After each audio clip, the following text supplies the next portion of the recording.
Hi, I'm Colin. And I'm Phil. We're the hosts of Science Fiction 101. It's a show which gets to the heart of science fiction. Books, films, TV. We've covered Star Trek, Doctor Who, Star Wars. We love to explore the past, present, and future of science fiction. And we'd love for you to join us on Science Fiction 101. Hi, Colin. Hi, Phil. And hi, listeners. I always forget to say hello to the listeners. I suspect they know that we're talking to them. Yeah, I suppose. We're recording this at the end of November 2024, and in time-honoured tradition, we're doing a trip into the past to review an old science fiction magazine. And this time we're going back a mere 50 years to the November issue of Analog magazine 1974. So basically we'll be looking at whether the science fiction of 50 years ago holds up today, how it compares to the science fiction we see in 2024, and we'll find out about that soon. But shall we have a quick catch-up on messages from listeners? Let's. We were talking about ebooks, and I was wondering, what happens when you return an ebook to the library? Is it still on your phone or your device? We heard from Linda, who said, I have it on good authority that your ebook is no longer taking up space on your device after it's returned itself, even if the cover still shows up in your library. And then she gives us a sneaky little trick. This is for Libby users. According to Linda, if your book on Libby is coming due soon and you haven't finished it, turn off the Wi-Fi and the book will stay on your device until the Wi-Fi is switched back on. Oh, interesting. I've not tested it, but Linda seems to know what she's talking about. I'd heard another trick like that where you go back and set back the system time manually on your portable device. Yes, I've heard of that sort of thing as well. We also heard from Andy, who said, great episode, as always. And then he went on to say that he listens to loads of audiobooks, mainly because he's a gardener and has an earpiece in all day, so he can get through 4 or 5 hours of listening. But then he says, physical books are much better for when I want to really get into a book. But then he ended with a kind of a philosophical question. If I use speech-to-text software to convert your podcast to text and then read it, is that classed as adaptation? Oh. I say no, but what do you think, Colin? I'm going to have to say, I think that's a yes. And that it's an odd thing because really what you're doing is, and the adaptation is not happening in the way that it would normally happen, because typically you've got text and you're making it into a video or a reading production with one or more people. Yeah. In this case, I'm going to call it dumbing it down, and that's not the right kind of term. But yeah, you're taking all the extra things that you and I would notice, tempo, tone, emotion, and removing it, which is literally adaptation, but it's not the kind where it's, enhanced, endorsed, improved. Yeah. It might be a quicker way of getting through the podcast, actually. It might. And if you were deaf, it would be the only way of participating in our podcast. Now we have a very serious bit of business to attend to here. Joe sent us a correction related to the Colin quiz from last time. He wrote, during the quiz, I think Colin said that Bob Newhart played Santa in the movie Elf. But he played Papa Elf, and it was Ed Asner who played Santa. That's exactly right. I assured Joe that it wouldn't have affected the score, but Joe said, I think you deserve the point for his incorrect hint, as I'm sure you would have gotten it otherwise. Which isn't true. I hadn't got a clue. But it's good to have fact checkers listening to our quiz. In fact, I'm sure, Colin, you probably put that in just to make sure that people were paying attention. Yes. And then finally, Seth wrote, I will concede that an audiobook isn't the same as a print book, but it still doesn't rise to the level of adaptation. Changes in intonation and emphasis don't actually change the words. Plots don't change. Characters don't change. Different experience, but still the same work. Can we talk about Sue's feedback? Oh, yes, please do. Sue really got into the idea of the questions we were asking each other for this podcast and answered every single one of them and sent us a 3-page summary of it. Oh, yes, she did. Yeah, She did. I'm not going to read it all because it would take a while. But first of all, Yeah. thank you for engaging with the podcast at that level. I'm really glad that this moved you to think about things and ask the questions to yourself and be willing to share it with us. Do you buy hardcovers and why? Almost never. Expensive and no space. Do you buy paperbacks and why? Sometimes. I don't take my tablet onto the sandy beach, but of course there must be something to read there. And she is a big ebook buyer. And like something you and I mentioned, you can change the font size, which is a huge benefit. Yeah. Her oldest books are from her childhood, and they are Dr. Seuss books.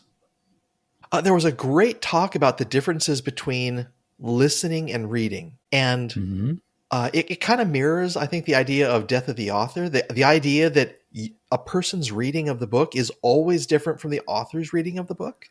Yeah. But again, I think that goes down to intonation and phrase. The core idea of the plot and the characterizations, they won't change too much. But when you get down into the nitty-gritty details, I think there can be differences. Sure. She's a musician. She's a clarinet player. And she has a quibble with your analogy of sheet music versus performance. Oh, okay. And it goes like this. Do we know how the great composers would have intended a non-music reader to ingest a page of sheet music? Or how even a music reader would make it sound in their head, even with the marked dynamics and bowings if the sheet music is for a stringed instrument, or indications of where brass instruments should insert a mute? And that has to do, again, with interpretation. Yeah. Even for pieces which we've had for hundreds and hundreds of years, we don't have any recordings from the original. True. Yeah, it's interesting that performance is not strict and rigid unless you're talking about MIDI music or something like that. Or what were those things called? Player pianos, where the music is on a piano roll. Yeah, so thank you, Sue. That was terrific that you sent all that to us. So we're going back in time 50 years to November 1974-ish, and we're reviewing Analog Science Fiction Science Fact, to give it its formal official title. In previous years, we've reviewed old science fiction magazines, I think from the 50s and the early 60s and the late 60s, and we've seen science fiction before and during the 1960s new wave. And now, because we're looking at 1974, we're coming out the other side of the new wave, and we're looking at how science fiction has turned out since that sort of ripple passed through the field. Before we go any further, Colin, have you ever read Analog magazine before, or is this your first issue? I think this is my first issue. I think it might be mine as well. And we're coming to it in 1974, but it had already been running for 44 years at that point, because it's one of the longest running, possibly the longest running science fiction magazine. It started off in, according to my notes, January 1930 under the title Astounding Stories of Super Science. And at that point it was edited by Harry Bates. Do you know the name Harry Bates?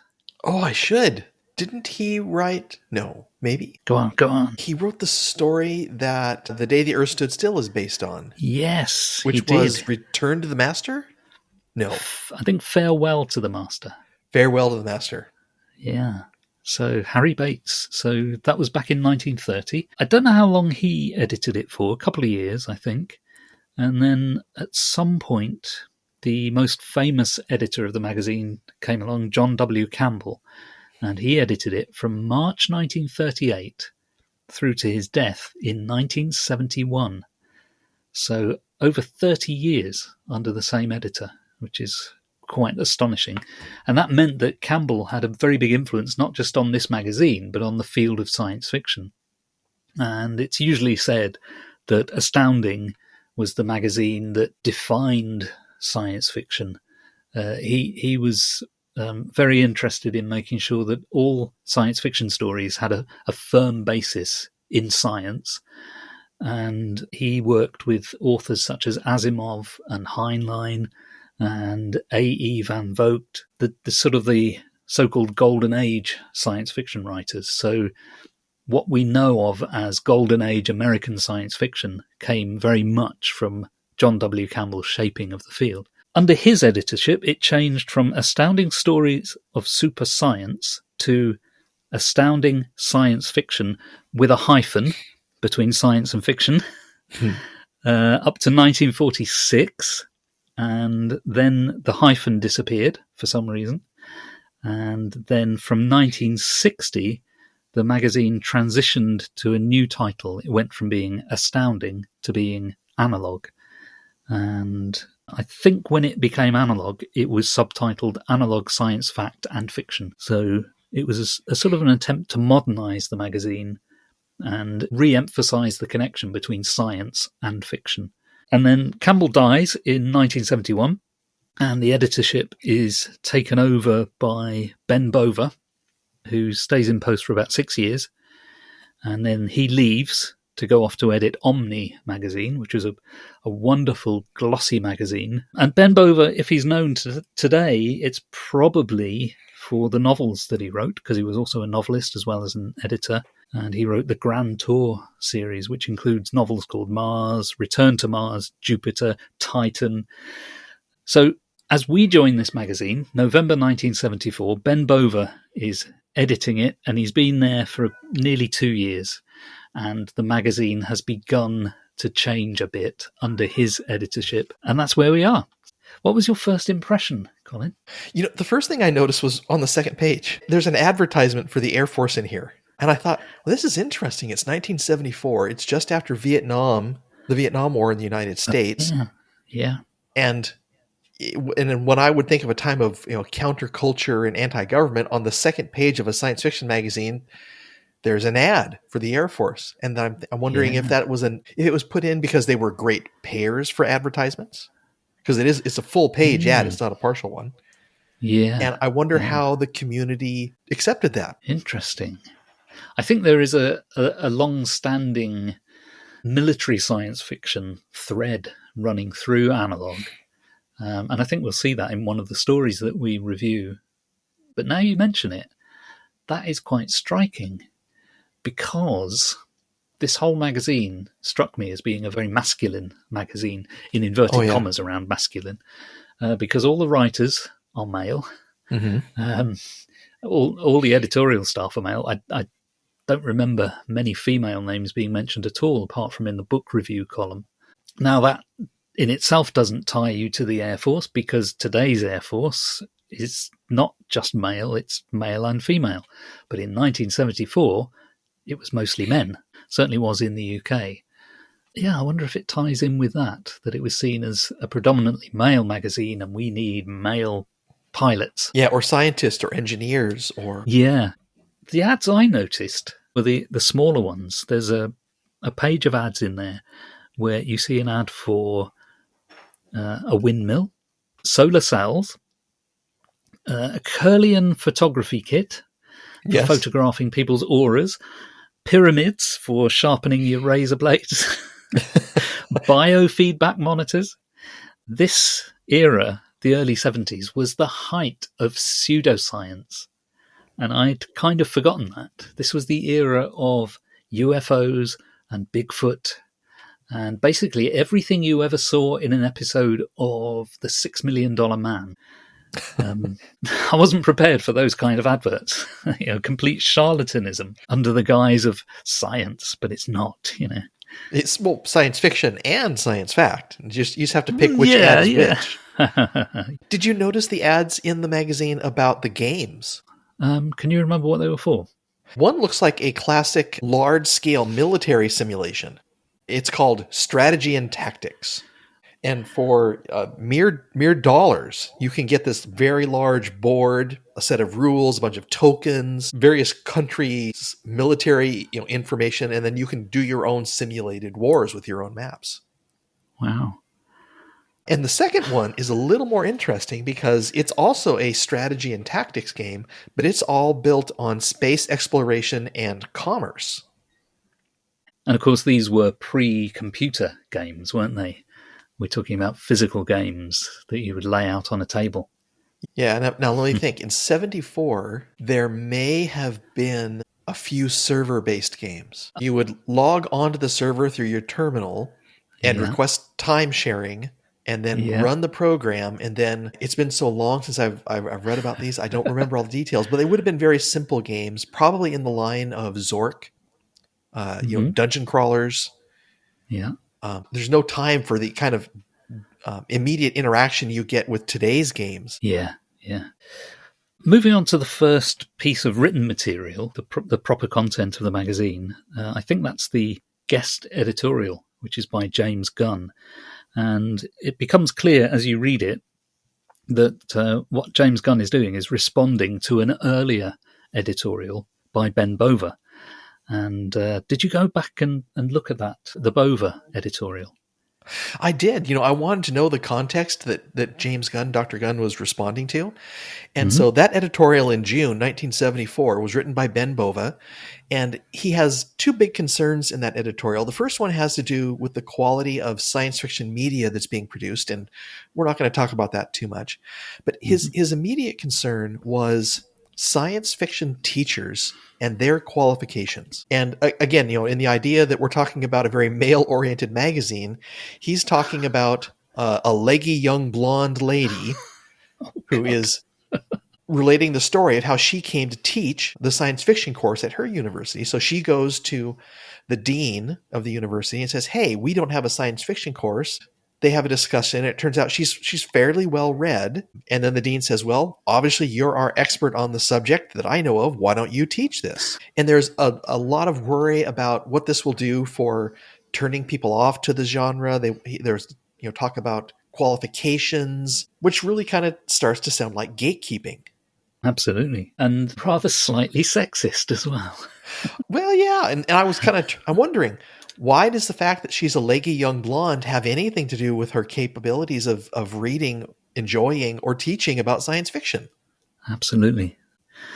And I'm sorry to say that in James Gunn's response, he makes a passing sexist comment as well. I didn't make a note of what it was, but I do remember thinking, oh no, what James Gunn does, he basically takes everything Ben Bova says and flips it on its head and more or less demonstrates that Bova is completely wrong about everything, except when it comes to the leggy blonde. James Gunn goes and makes a similarly sexist comment. Yeah, because I'd noted the one from June, I noted this one, and he's wanting to talk about what is the risk of turning people off to science fiction by having someone who doesn't teach well or doesn't know the genre well, and then he breaks those apart. And so yeah, he's talking with an attractive young freshman. Okay, and again, not as bad as I remember. No, it doesn't have anything to do. How good looking you are has nothing to do with how well you like or don't like science fiction, which is great for me. God, I find this is a problem with this stuff from 1974, in that a lot of the things you read sound fairly modern, and then every now and again there'll just be this little whomp of sexism, things that was just said in passing, and the writer just was totally oblivious to what they're saying or what the implication is of what they're saying. And that's what I find odd, because I was alive 50 years ago, and I know the world was a very different place then to what it is now, and I know that it was sexist and racist far more then than it is now, and I know it's still sexist and racist today. Mm-hmm. But to read stuff that feels as if it could have been written yesterday, and then in the middle of it there's a sexist joke or comment, it really makes it feel clunky. Yeah, and I think that's one of the more valuable things of reading these older materials. One, you get the thrill of saying, well, these are the people that began and developed science fiction. Mm-hmm. But you can also be reminded of their mistakes and shortcomings and learn and grow from those. That's good. That's taking a positive from it, whereas I was being very negative. Yeah, you're right. I think one of the interesting things in James Gunn's article is that it's very clear that these were very early days for teaching of science fiction, and things have changed drastically. Today, if you go to an academic science fiction conference, there can be hundreds of people there all presenting papers because there are loads of science fiction scholars and science fiction teachers. Whereas back in the early 70s, there were very few academic conferences and very few academic studies of science fiction.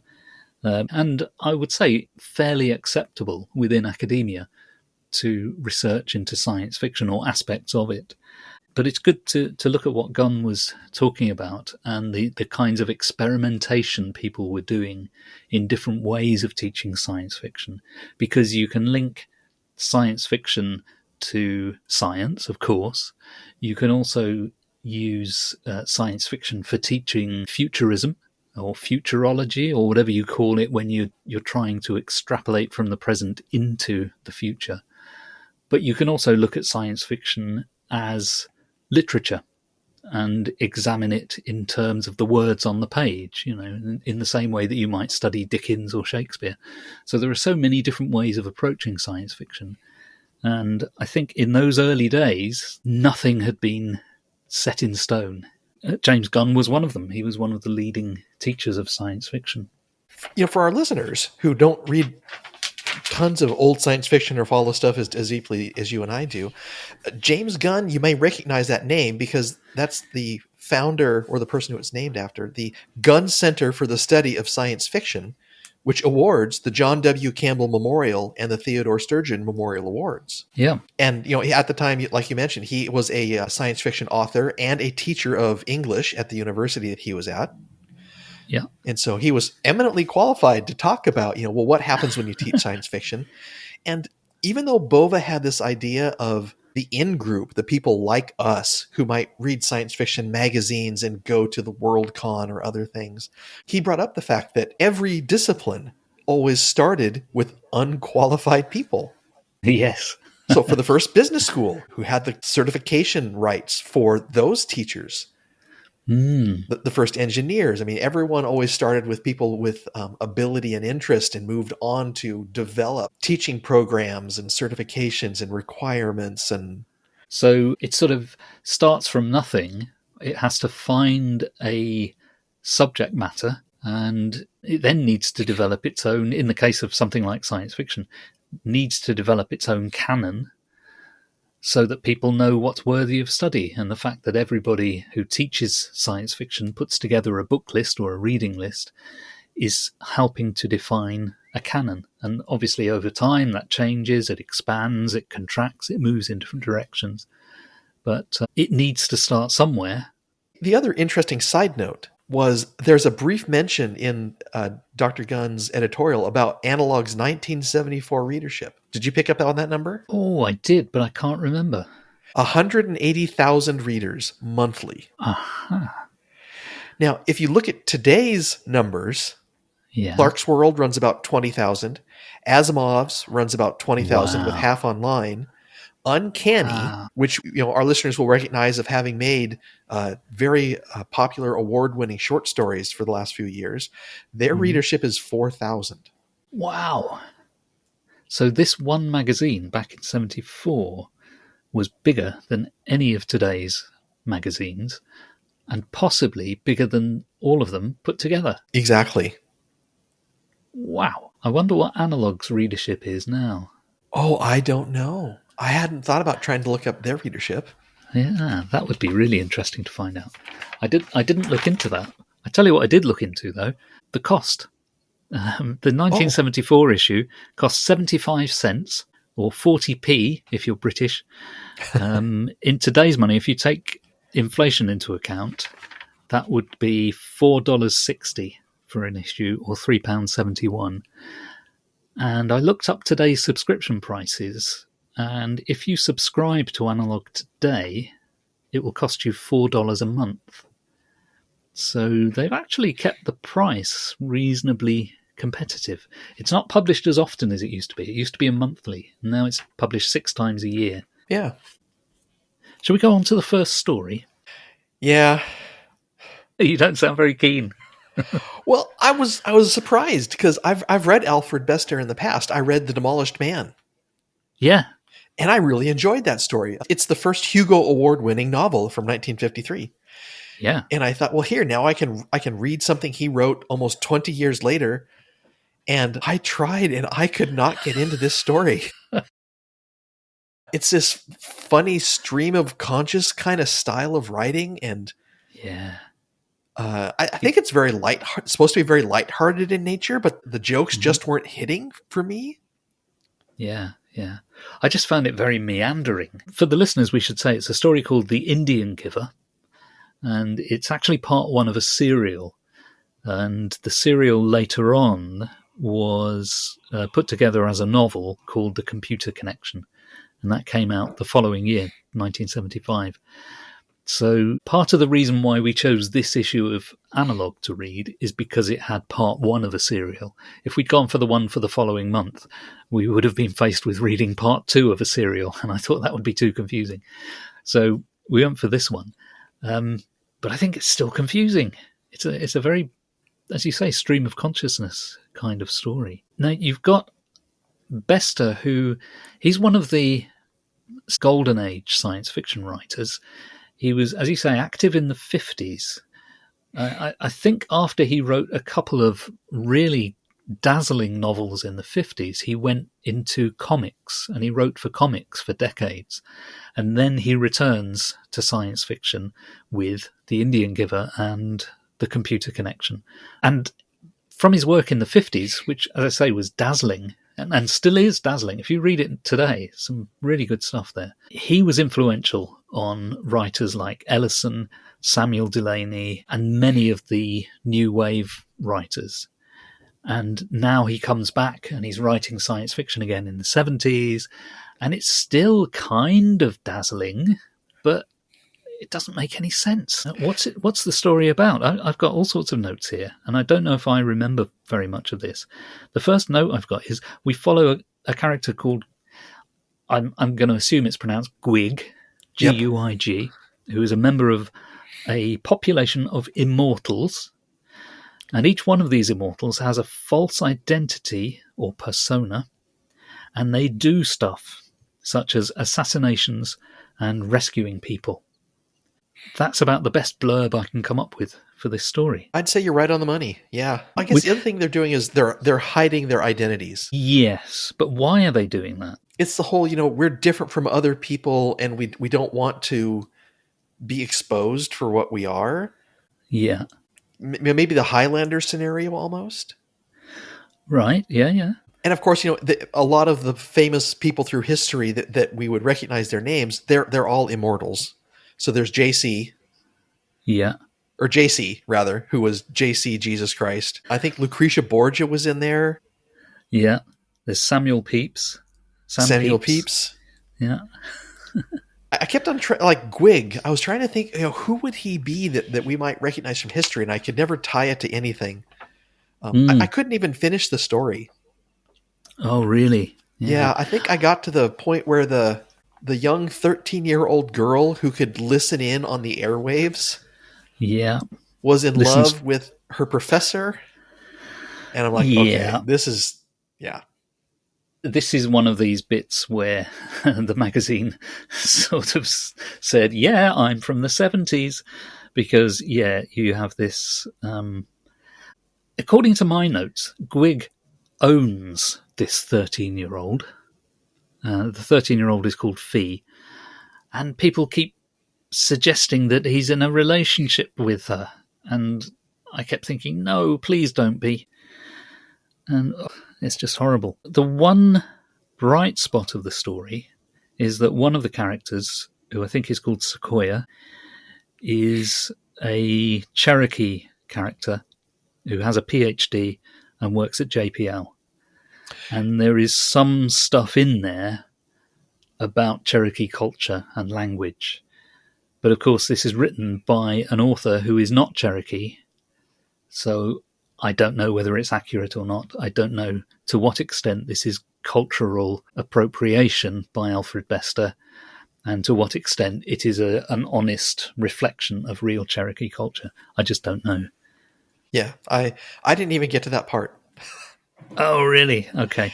I nearly gave up. I mean, I think I was about 8 pages in and I was going to give up. And then some things happened in the story, and kind of got me hooked a little bit, but I still have no real sense of where it's going, and it feels like a first draft of a story. So my notes here that I jotted down. First 10 pages, chaotic and formless. Playful, but lacking in direction. After this, it picks up and is quite compelling. Oh, so I just didn't make it far enough then. Wow. Yeah. There's a little bridge you have to cross, and once you're across it, it's not so bad. It is interesting that it uses a very 70s kind of slang language. I can't remember any examples now, but as I was reading it, it felt as if it was somebody trying to imitate the patois you might hear in a blaxploitation movie from the 70s. It also, when computers are used in this story, they're very much 70s computers, where you go to a teletype and you type it in and it prints it out on a piece of paper. What else I have thought got? it was funny that these Immortal people used 20th century English as their secret dialect between each other to be recognized. Yeah, I suppose that's interesting, because some of them have been around for thousands of years. Well, I mentioned there's a similarity to the Highlander series of Immortals. And I think that just as time goes by, you tend to learn what the current culture is doing. So I don't think it's not like you're taken out of time from like the 1700s and immediately dropped into the 1970s. But so these people are immortal. They're staying in the culture the whole time, and so there's probably some growth along with them. And Yeah. There's one bit which I think must be very late in the story, where a sort of a plot element basically boils down to the idea of you kiss me, you marry me. And it's sort of presented as if that is a thing in Cherokee culture. I've no idea whether it is or it isn't. My reaction to it is, no, you can't be writing this in a story. This is just nonsense. And of course, the title of it, Indian Giver, I think would be a bit problematic today. Did you read enough of the story to see if the title comes and gives true, or is it... Only in that there are Cherokee characters in there. And I suppose some of them give some things, so it might literally be true. But in terms of the meaning of that phrase, no, I didn't get to that. Okay. Nor can I figure out how, when this becomes the first part of a novel, how that novel can be called The Computer Connection. Because I don't really see what that's got to do with it. I think we should move on, because it's terrible. Yeah. What was the next one? A House by Any Other Name, I think, by L.E. Modesitt Jr. Yes. Do you know anything about this author? I do. He was born in 1943. He has been writing science, mainly fantasy, for years and years and years. I read many of the books in his Saga of Recluse. Oh, right, yeah. It's a fantastic magic system that has to do with order versus chaos. And so, the two can't mix, aside from a very special class of wizard who are called gray wizards who can do both. And there's also a bunch of, there's some national level conflict that goes on between the ordered countries and the chaos countries.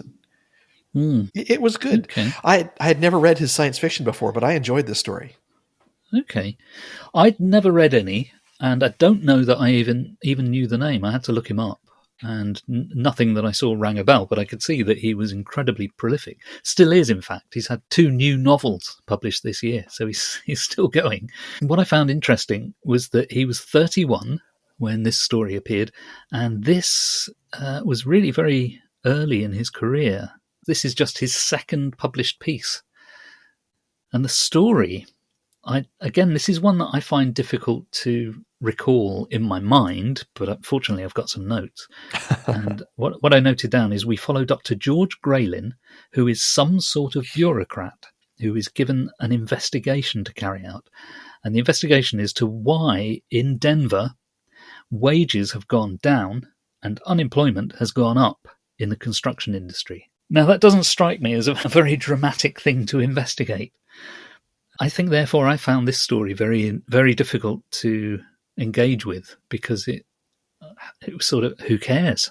It seems to be a story about economics as much as anything else. Oh yeah. What did you like about it? I read a while ago some older Keith Laumer science fiction about Mm. James Retief, who was an Right. intergalactic diplomat. And he's smooth talking, fast thinking, really good at everything that he does. And this Dr. George Grayling character kind of reminded me of that. So the setup for this story is that George is called into his boss's office, and his boss talks in capital words. Yes. And says, you need to go figure out what's going on in Denver. So he goes and he finds this guy that has developed a new technology for making homes better and less expensive than the unions and the government will allow. But he's exploiting loopholes in the laws to do all this, and then actually hurting the regional level economy because it's built on this overinflated cost for home development. If you want to think that science fiction is only about aliens and spaceships and ray guns and interplanetary politics, you should always remember that science fiction is about at the core, it's what if. And there are societal and cultural level science fiction which can be done very well and very funnily, like this book, with a lot of humor and comedy. And it works. It worked for me, at least. Wow. It didn't work for me at all. Oh. I mean, I read the whole thing, and I sort of got that it's probably trying to be satirical, but I didn't really get it. The thing that the character does, not the investigator, but the guy down in Denver, what he does is he makes sort of prefabricated houses, and I found that slightly interesting. It's about economics, and I couldn't find anything to get excited about. The science fiction element is sort of all background stuff, which all seemed a bit hokey to me. So, for example, there is a suit digester that when you finish with your suit, you don't wash it, you just put it in the digester, and presumably it turns it into a new suit or something. There is a thing which I call a car eater upper. Oh, which yes. I think is, if you park in the wrong place, your car will be digested. And all this stuff has no story significance whatsoever, except to kind of say, this is science fiction. And his also, choice of food and drink is pretty interesting as well. Oh, yeah. You can have a Coke and a yeast burger, or for breakfast you can have a Coke and a cine yeast. Yep. I think that was the bit that tipped me off that this was probably satirical on some level. The fact that this guy was always drinking a Coke. The other thing that was a bit odd, as a European reading this, the assumption of the story is that houses are normally made out of timber frames. Here in Europe, we build our houses out of bricks, and we have done for like a couple of 100 years.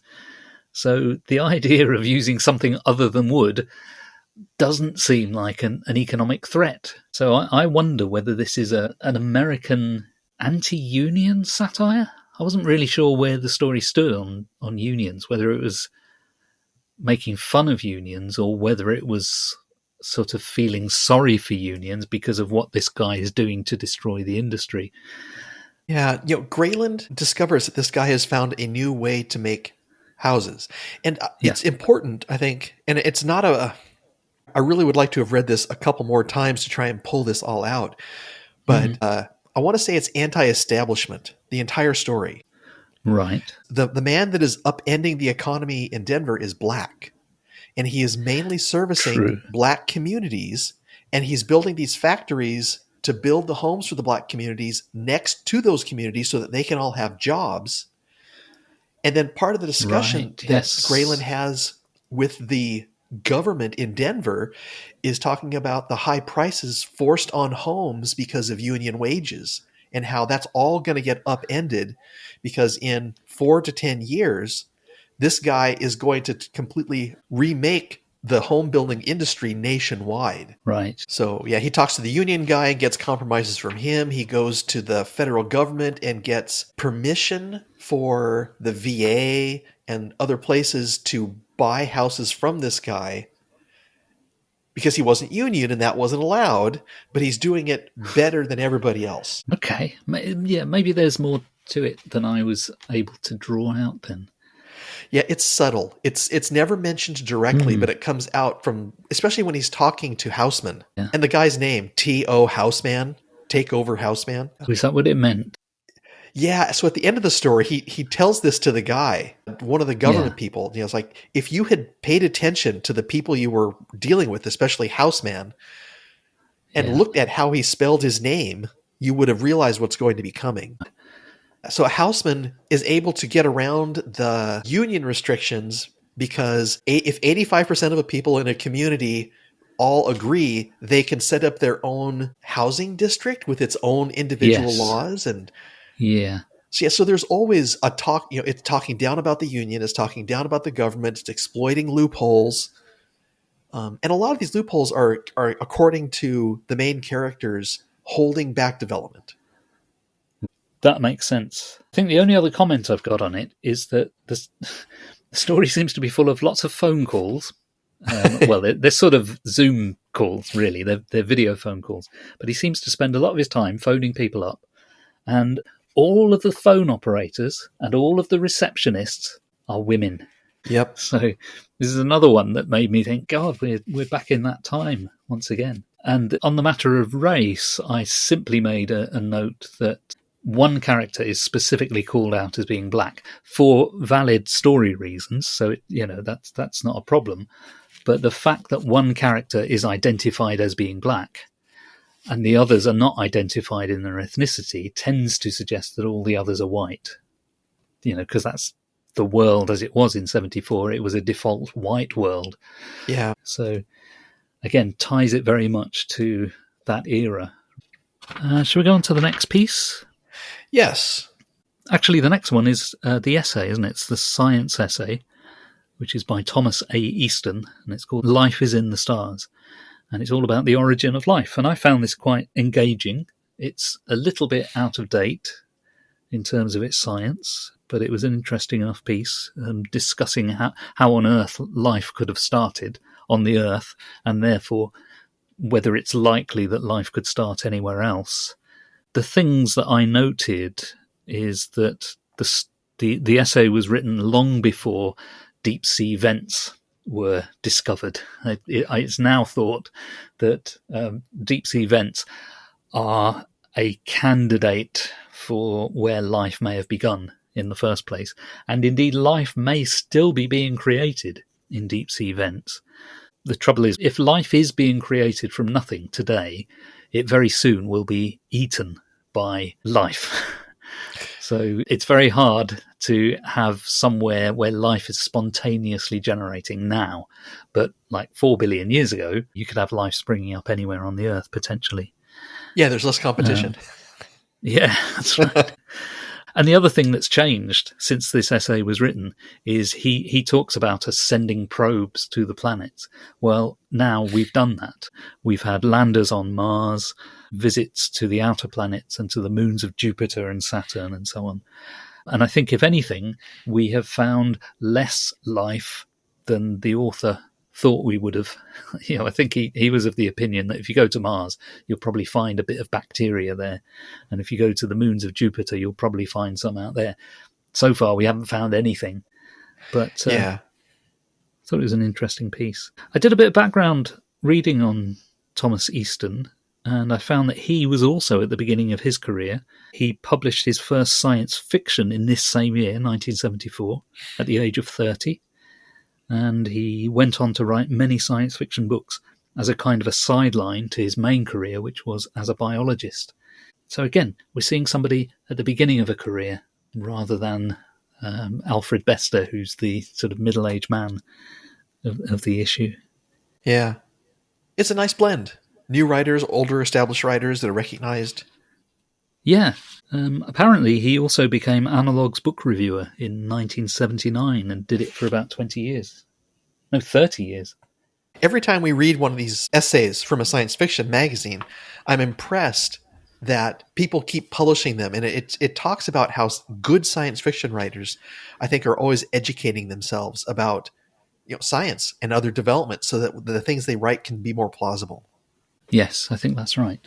It is important that these science essays get noticed in the magazine because it calls itself Analog Science Fiction, Science Fact. So, it's trying to blend the two together.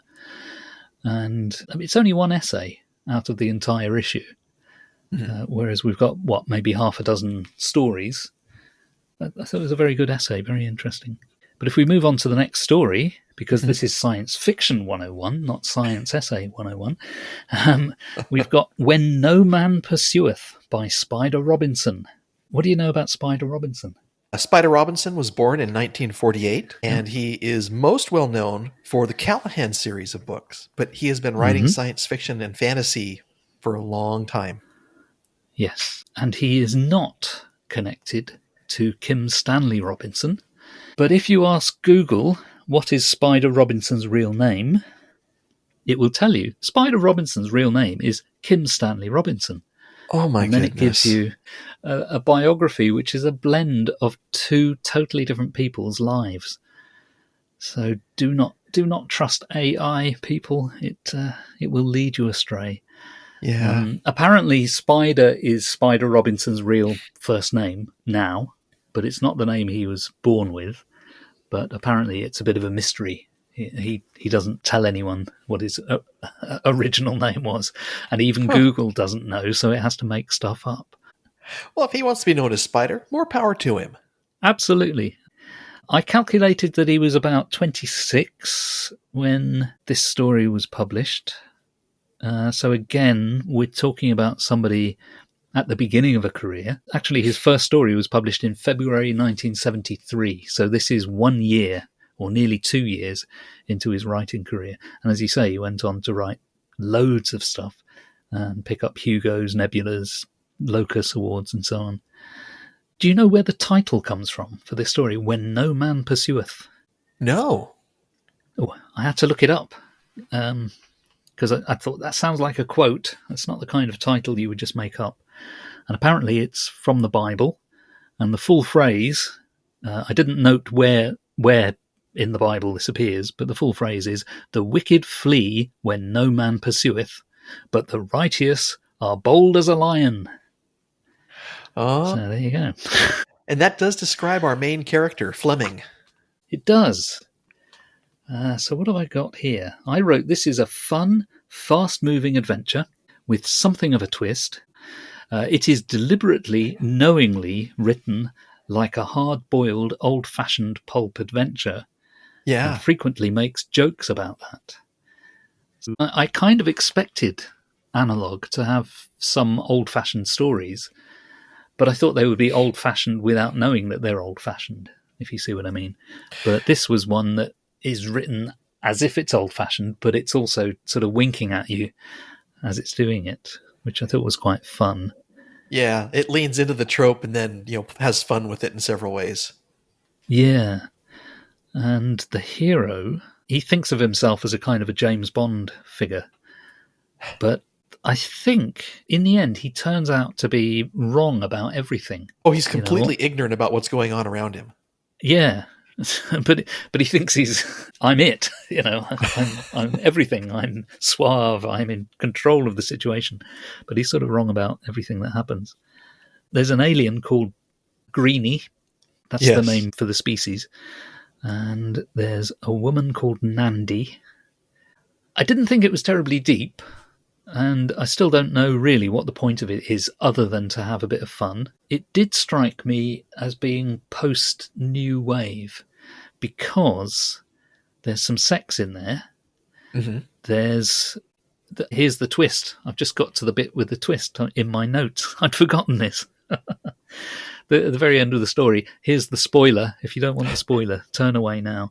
It turns out that Anis, who is a man, is pregnant at the end of the story. So that's the kind of the punchline. So all of that strikes me as being post-New Wave. I don't think you would have seen that in the 50s. Certainly not in Analog or Astounding. But I'm still mystified as to what the point of the story is. Did you find any depth to it? I think the depth of the story is how there's this continual chain of events that happen and how no one is truly understanding what's going on until the very, very end. Right. And so everything that you think is going on the surface is completely wrong. And this might be more of Fleming being an unreliable narrator or just ignorant. Yeah, yeah. Or it might be the whole point of the story. Yes. And to give you a small example of that, in the beginning of the story, Fleming is teaching someone poker. And then that person who has never played poker goes on a beginner streak and takes a bunch of credits. And then Fleming witnesses a crime. And he leaves his friend who he was playing poker with a note. Well, the guy that taught him poker was a con man. And he thought that the note that Fleming gave him about this other crime was about him. So he hops onto an escape pod and runs away. And that continues to happen all through the story. And it never unwinds until the very end. And then if you're reading the story and looking at the interactions between Fleming and Mandy, you think that this young man is completely being agog at this beautiful young woman who comes from a planet that has to have sex with people. that whole trope gets unwound as well. So it's a good piece of fun, I thought, but I didn't know if I'd ever need to read this again. Okay. It's not a bad piece though. Kept me amused. Yeah, so much humor tends to go over my head when I read it that the fact that I caught this really delighted me. With this one, it was more obvious to me that there was humor, whereas in that previous story, I wasn't so sure. I thought there were probably some humorous bits, but I wasn't sure. At least with this one, I felt confident that I was getting the tone of the story. I just couldn't really understand the theme of it. Should we move on to the next one? Let's, yes. This is The Best of All Possible Worlds by Joe Haldeman, who, again, I've got a note here, another early career writer. At this point, he had published one non-science fiction novel and some short stories.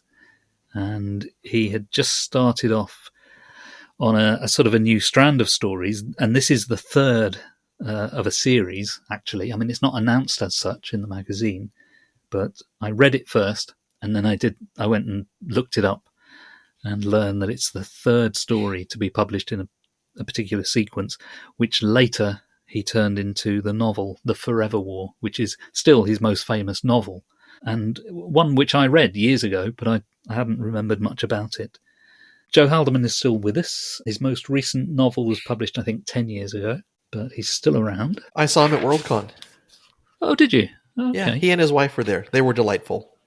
Oh, great. My first note for this one, I've just put, wow. And then I expanded on that. I noted that it's a post-Vietnam story, in that I don't think you would have written this story before the Vietnam War.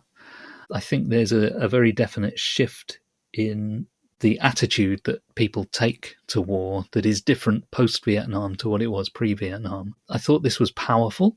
I thought it was emotional. Probably the most emotional story in this issue of the magazine. Basically, what we have is a character who is in, well, he's in space battles, and these are relativistic space battles. So you might fly many light years away from Earth, take part in a battle, and then come back. And of course, there will be time dilation effects. So he's got to do battle with that kind of thing, but he's also got physical injuries. So I think he loses a leg or an arm or something. And much of this story is spent during his recuperation phase, during which he is given some kind of prosthetic which basically grows into a new leg. He has a female partner who is also in the military, and they've been in the same company, but now they're going to be dispatched to different places, which means that they will suffer different time dilation effects, and the next time they meet, they will not be the same age as each other. So I thought this was a really powerful blending of war and the pains of war and PTSD and all of that with genuine scientific-y science fiction, hard science fiction, I suppose. Yeah. And it felt very modern to me, especially in its attitudes to war and PTSD and drugs. And I just thought this was great. Has a couple of moments where it sort of reminds you that it's the 70s, but that's okay. I was just blown away by this. I didn't expect this story to be so good. Yeah, after there were some funny stories. There was a story I didn't get. There was the essay, Yeah, and then you land on this, and just get kind of walloped yeah, with yeah, everything going on in there, and how well it's written, the content, the relational aspects. It was just amazing. yeah. And I think we've seen this before when we've reviewed these science fiction magazines. We've gone through lots of stories where we've wondered, how did this ever get published? What's the point of this? Yeah. And did people really enjoy reading this magazine back in the day? But then you'll get one kind of blockbuster story per issue, and you think, wow, that's a memorable one. It's years since I've read The Forever War, but this made me want to go and read the book again, because I'd totally forgotten all of this. This is somewhere in the book, but I don't remember it. And blew me away, basically. I think he turned it into a series, didn't he? The Forever War. Yeah, there have been follow-up novels to it. I want to say 4, maybe 5 total.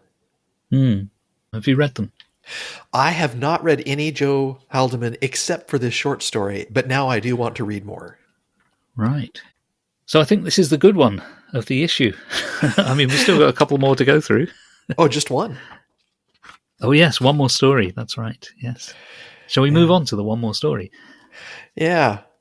So if the last story was, kind of Vietnam War inspired, I wondered how close to home this next story hit for you. Oh, my God. I just looked at my notes to remind myself what it is. And I thought, oh, no. Yeah. Yeah, I was not impressed. This is the story Unlimited Warfare by Hayford Pierce. Hayford Pierce lived from 1942 to 2020. And again, this is a story early in the author's work. This is his first published work ever. Right. The idea behind the story is that, for some reason, the government of England has decided that France is now their mortal enemy, and the way they're going to take him down a peg is to destroy the vineyards. Yep. Because the French cannot live without wine. Yep.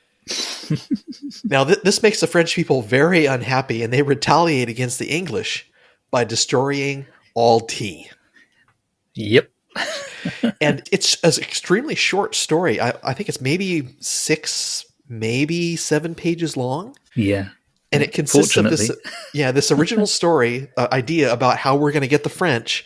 And then there's everything that happened as a result of destroying the vineyards, how it changes global economics and the source of wine, who becomes exporters and importers, and the massive lashback against the French or against the English because they have no tea any longer. So I thought it was silly and tragic in a little way, where you think you're doing the right thing or a good thing, and it kind of explodes on you, and you're able to appreciate the consequences.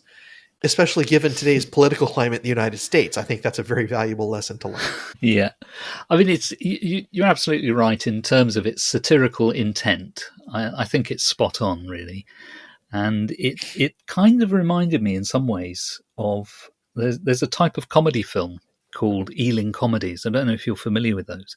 They were British comedy films of I'm going to say late 1940s and the 1950s. And what they tended to do was take a simple premise and then explore the premise to the point of absurdity. So one of the most famous ones is a film called Passport to Pimlico, where somebody, I think they discover a document that proves that a small part of London actually belongs to France. And so all the people who live in this bit of London suddenly are French, and they have to deal with the consequence of that. It's a very good film, very British, and very much of its time, but it still really works. And I think this is a similar thing.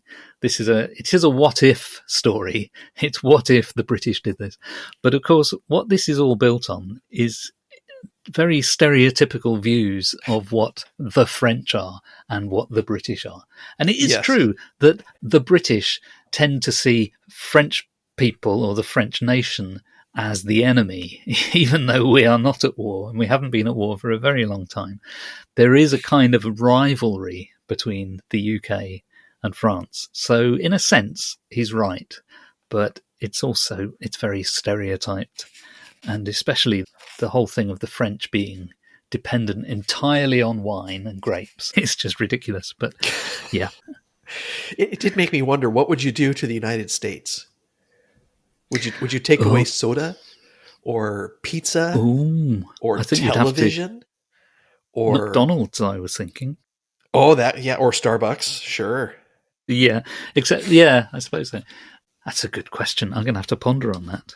So for our My listeners, if you can figure out what the people in the United States or in your own country could not live without, tell us about that. my bottom line comment for this story is amusing but forgettable. Yeah, it happened and it was okay, but it's done. What else have we got in the magazine? We've got the book review column, which is the reference library, is what it's called. And the book reviews at this stage in analog were being written by P. Schuyler Miller. And he actually died in October 1974. So I'm guessing that this is his last book review column.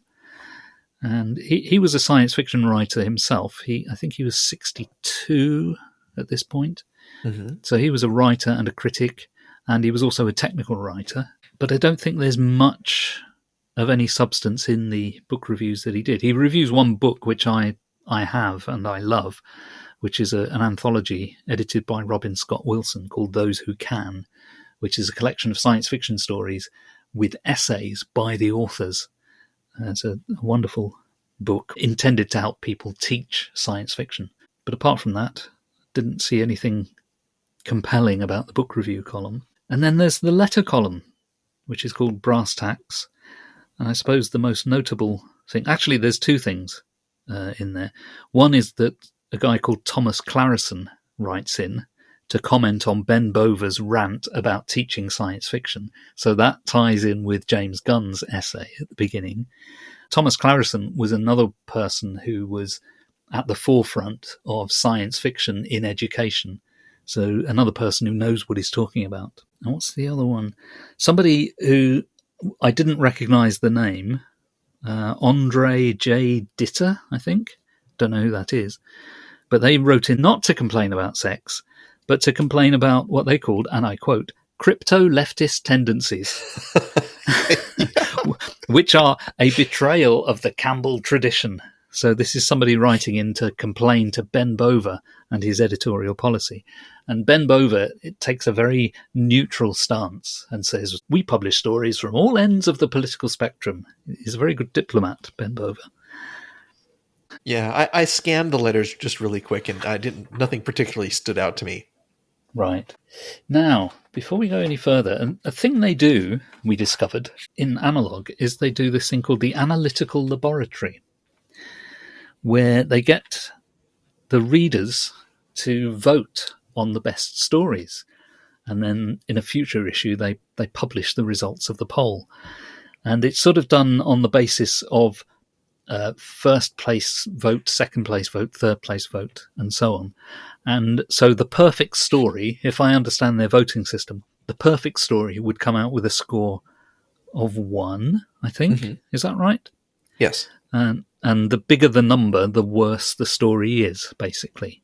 So now I looked ahead to, I think, the February issue of the following year, and I found the readers' poll for this issue that we've reviewed. So I've got that in front of me. Have you looked at that, Colin? I have not. Okay, so I can surprise you with a countdown of what the readers thought. But shall we give our ranking first? Yeah, I think we should. I, by a long distance, would put the Joe Haldeman story in first place, Best of All Possible Worlds. I agree. Oh, good.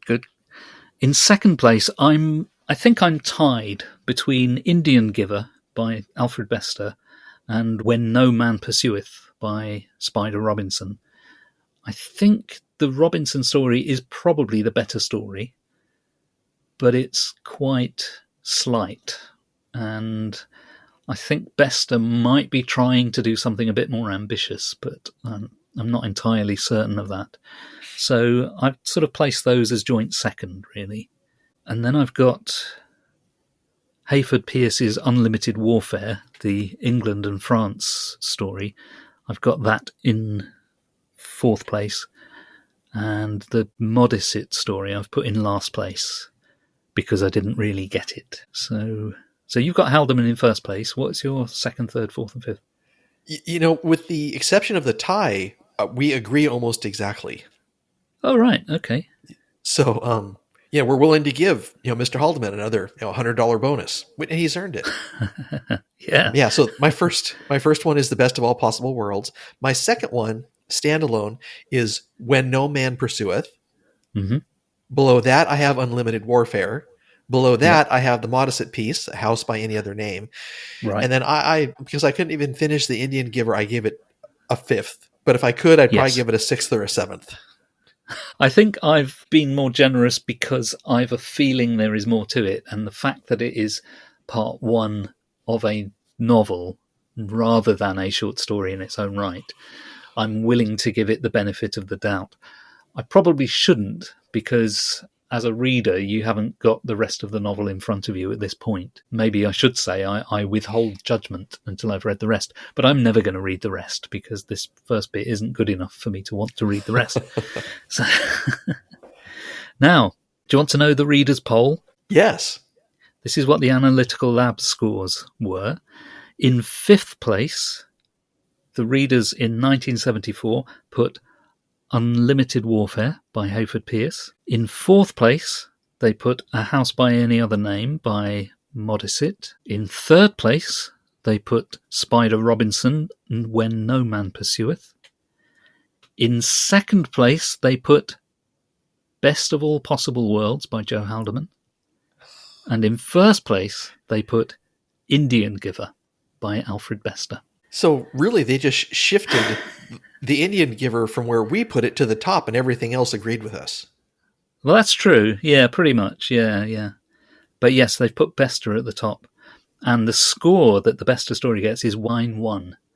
So remember, a 1 would have been a perfect story, because that would mean that everybody placed it in first place. But it comes out 1.91. So it's the most popular story, but the score sort of suggests that it's a second place. It's a 2 rather than a 1, if you see what I mean.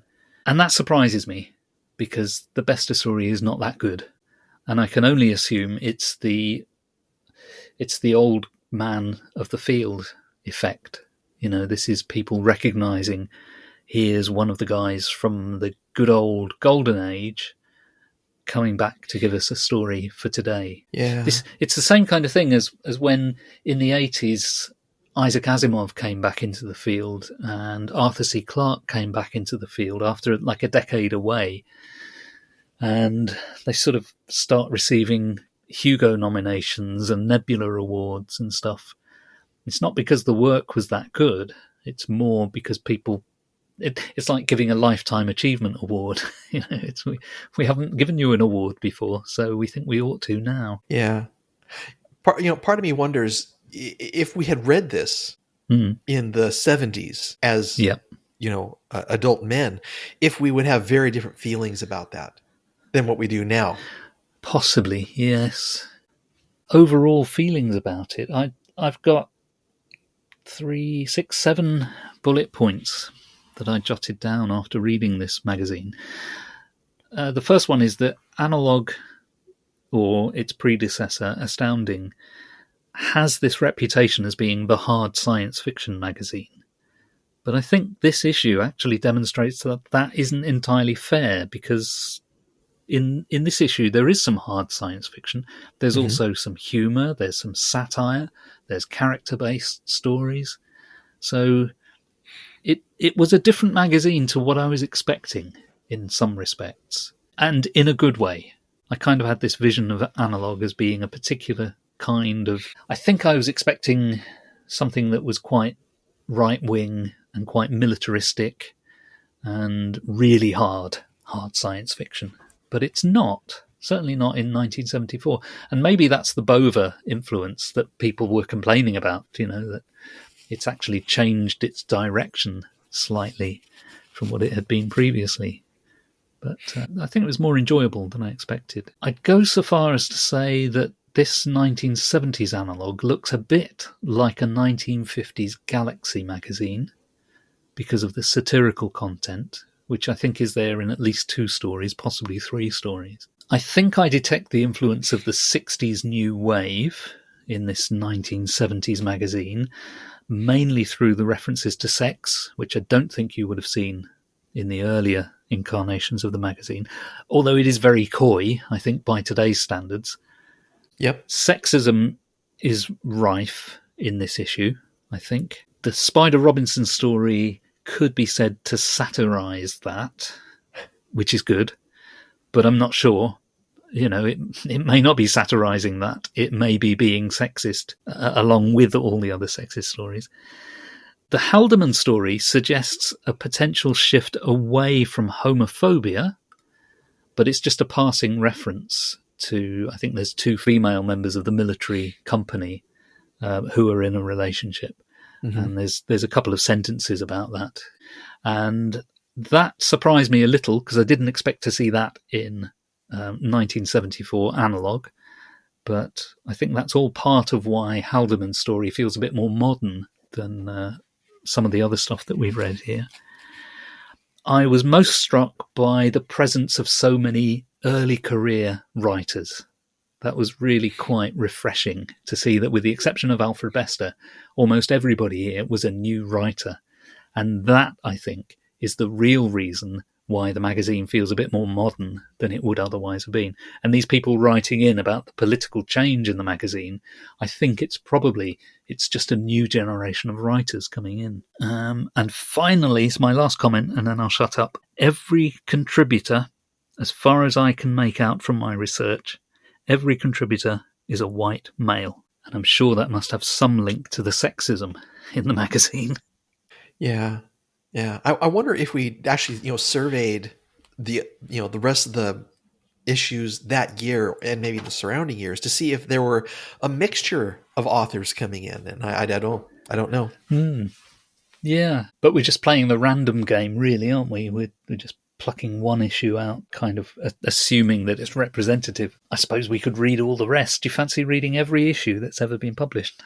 I'm going to pass. There are other things I want to read and a few other projects I want to take on. Yeah. Yeah. So what's your thoughts overall then on this magazine? Was it an enjoyable read? It didn't start off that way for me because of the Indian Giver. But, the last 4 stories in the essay were entertaining, delightful, surprising. So I'd actually tried to read some Spider Robinson before, one of his earlier Callahan novels, and I literally could not get into it, and so I never finished it. And so to read this short story and to be so entertained and finding it funny, it's like, I should go try again. Maybe I'm a different reader than I was then. Yeah, maybe. And Haldeman, wow, is really looking forward to reading more of his work because of this. Yes. And I guess I'm surprised at the gatekeeping. This person shouldn't be a teacher, and these stories aren't, they're different than what I like, and so they shouldn't be published. And I guess everyone's resistant to change a little bit. I certainly am. But I'm trying to develop this idea that, it's just different and maybe not what I like. And so my likes can change over time, or maybe this stuff isn't for me. I wouldn't cease, subscribing to a magazine or writing, nastygrams to an editor because of something that I disagree with in an issue. Yeah. But I suppose if you'd been a 30-year subscriber to Astounding and then Analog, and then this new editor comes in, and within 2 years, the tone of the stories has shifted, you might feel a bit aggrieved because that's my magazine. How dare you do this to my magazine? I mean, that wouldn't be my attitude. My attitude would be, it's no longer in tune with me. I'll try something else instead. I don't think I would get terribly annoyed and upset. Although, maybe I do when it comes to TV series. I do get a bit annoyed and upset with modern Star Treks, for instance. So, Yeah, or for me, modern Star Wars. Right, yeah. And the fact that I just, it's not available for me to watch Star Trek because, our media universe is fractured. Yes. I was also surprised at the power of the editor. Right. They've given out editor awards for years. I haven't paid a lot of attention to them. I don't usually pay attention to the editor of a book or a journal like this.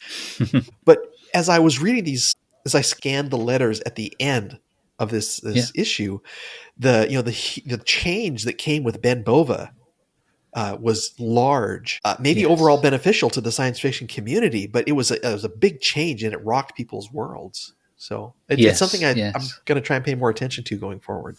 I think a lot of times editors of magazines are quite anonymous. Not in the sense that their names are hidden, but in the sense that we don't really see what their contribution is. We're just served up a menu of stories and we know, okay, there's an editor who's chosen these, but there's no personality connected to that person. But I think in these older magazines, you do sometimes get a sense of the editor being there because they will have an editorial, they will have comments on the letters that are sent in.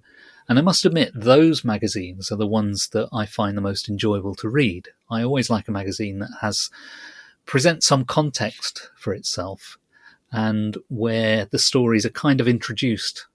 I haven't read Asimov's magazine for years, but back in the 80s when I was reading Asimov's, I seem to recall that you used to get an editorial from Isaac Asimov as if he were the editor, but he wasn't.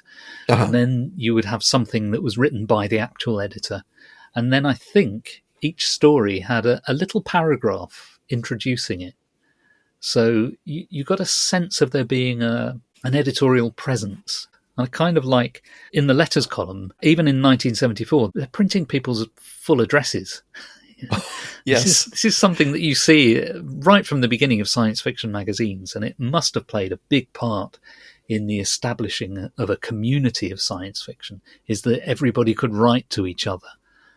But nowadays, I don't think anyone would put the full address of somebody who wrote in, because people are more protective of their personal data. Yeah. Today there would be a Discord handle or a Twitter handle or maybe, probably not, but maybe an email address.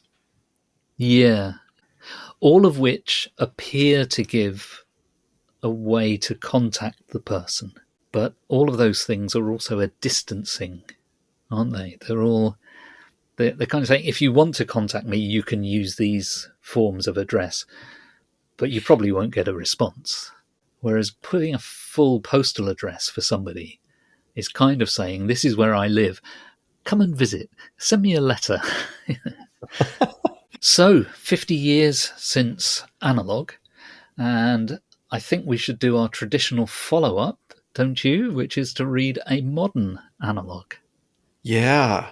Do you, off the top of your head, do you know who the editor is? No, I don't. But take that as a hint, dear listener, that in the next episode of this podcast, we will review the current issue of Analog, which is the November-December 2024 issue.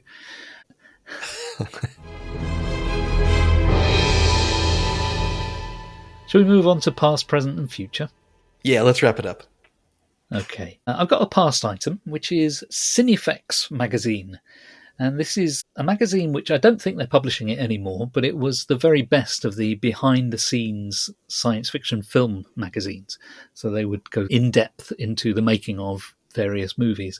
And I haven't looked at every issue ever published, but I'm pretty sure each issue focused on a single film.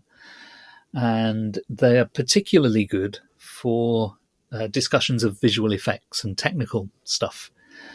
Now, the editor or the publisher of Cinefex, which ran for decades, they've put every issue online for free. So you can get it through the Internet Archive. Many times when I've been doing research and I've needed particular issues of Cinefex, I've had to buy them on eBay. But they're all available now online for free. Where were you when I was doing my PhD? Anyway, so that's my past item. November 24th, which was just a handful of days ago, was the 39th anniversary of Ewoks: The Battle for Endor. Oh my word, what's that? Well, people would recognize the original Star Wars trilogy, Star Wars: The Empire Strikes Back and Return of the Jedi. Yep. They may or may not remember that Lucasfilm made a series of made-for-television movies that came out over the next several years. Right. The most infamous of which is the Star Wars Holiday Special. Yep. But there were some other ones. They were never very popular. They've kind of faded into the background. But yeah, the anniversary struck me. Great. So will you be rewatching? There is a chance, but it depends on my present part of science fiction that I'm interested in. Okay, would you like to reveal that? Yes, this development has been years in the making. It's a new Star Wars series that has the feel, from what I've seen in trailers, of the original trilogy, called Star Wars The Skeleton Crew. Okay. And in this series, a character from Ewoks The Battle for Endor is going to make an appearance. And that is why I would watch the old one to see how it ties in with this new Star Wars 40 years later. Is it on Disney Plus? It is on Disney Plus. Yeah. So if you are in that part of the fractured media universe, you can watch it. Or if you are in one of the lucky locations around the United States, several movie theaters are going to show the first 2 episodes of The Skeleton Crew for free. You have to sign up for tickets. It's first come, first serve. You'll get free concessions and a commemorative movie poster if you go. Oh, wow. That's generous of them. Yeah. Lucasfilm does that every once in a while. The last one, my boys and I and Kathy participated in, and they did it as a fundraiser for the local kids' toy bank for Christmas time. I hope they do it again. Okay, I have a present item, which is a recent-ish article, I think it was a couple of months ago, actually, in The New Yorker, which was an article written by Ted Chiang, who's a well-known science fiction writer. And he was simply writing an essay about generative AI, which is something we've discussed many times. And I think he just puts it better than many other people. He doesn't become hysterical as many critics of generative AI will. He's very rational, because if you've ever read any of Ted Chiang's fiction, they are very rational pieces. He writes in a very clear style, and his essays are very good as well. So the essay was called something like "Why AI Isn't Going to Make Art." It's a very calm and measured and well-observed discussion. I'll give a link to that in the show notes. Any more present items, or future items, in fact? No, those are the only 2 items that I had, just about local Star Wars happenings. Okay. And the only future item I have is something I said earlier, that the next episode of Science Fiction 101 we'll be reviewing the November-December 2024 issue of Analog to bring us up to date. Tied to that is a significant number. I believe that'll be episode 50. Wow. Can you believe we've been going that long? Well, I thought about that this morning, because I think we've done 3 or 4 of these decadal journal reviews. So it's like, it's about right. Yeah. Okay, shall we wrap it up there? Yeah, let's. Okay, thanks for listening, everyone. We're Phil Nichols and Colin Cuskey. Our music is from Purple Planet at purpleplanet.com.